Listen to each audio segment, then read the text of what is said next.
ದಾವಣಗೆರೆಯಲ್ಲಿ ಪಡಿತರ ಅಕ್ಕಿ ಕಾಳಸಂತೆಯಲ್ಲಿ ಮಾರಾಟ ಮಾಡ್ತಾ ಇದ್ದಿದ್ದಂಥದ್ದು ಗೊತ್ತಾಗಿದೆ. ಅಕ್ರಮವಾಗಿ ಸಾಗಾಟ ಮಾಡ್ತಾ ಇದ್ದ 403 ಚೀಲ ಪಡಿತರ ಅಕ್ಕಿಯನ್ನು ಈಗ ವಶಪಡಿಸಿಕೊಳ್ಳಲಾಗಿದೆ. ದಾವಣಗೆರೆಯ ಜಗಳೂರು ಠಾಣೆ ಪೊಲೀಸರು ಕಾರ್ಯಾಚರಣೆ ನಡೆಸಿದ್ದು 403 ಚೀಲ ಪಡಿತರ ಅಕ್ಕಿಯನ್ನು ವಶಪಡಿಸಿಕೊಂಡಿದ್ದಾರೆ. ಕಾನನಕಟ್ಟೆ ಟೋಲ್ ಬಳಿ ಲಾರಿ ಹಾಗೂ ಚಾಲಕನನ್ನ ವಶಕ್ಕೆ ಪಡೆದಿದ್ದಾರೆ ಪೊಲೀಸರು. ಜಗಳೂರು ಪೊಲೀಸ್ ಠಾಣೆಯಲ್ಲಿ ಪ್ರಕರಣ ದಾಖಲಾಗಿದೆ. ಪಡಿತರ ಅಕ್ಕಿಯನ್ನು ಕಾಳಸಂತೆಯಲ್ಲಿ ಮಾರಾಟ ಮಾಡೋದಕ್ಕೆ ಯತ್ನಿಸಿರೋದು ಗೊತ್ತಾಗಿರೋದು. ಎಷ್ಟೇ ಬ್ರೇಕ್ ಹಾಕೋದಕ್ಕೆ ಸರ್ಕಾರ, ಪೊಲೀಸ್ ಅಧಿಕಾರಿಗಳು, ಪೊಲೀಸರು ಮುಂದಾದ್ರೂ ಕೂಡ ಇದನ್ನ ನಿಲ್ಲಿಸೋದಕ್ಕೆ ಸಾಧ್ಯ ಆಗ್ತಾ ಇಲ್ಲ.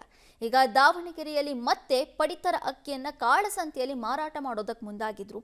403 ಚೀಲ ಅಕ್ಕಿಯನ್ನ ಪೊಲೀಸರು ವಶಪಡಿಸಿಕೊಂಡಿದ್ದಾರೆ. ದಾವಣಗೆರೆಯ ಜಗಳೂರು ಠಾಣೆ ಪೊಲೀಸರು ಈ ಕಾರ್ಯಾಚರಣೆಯನ್ನ ನಡೆಸಿರೋದು.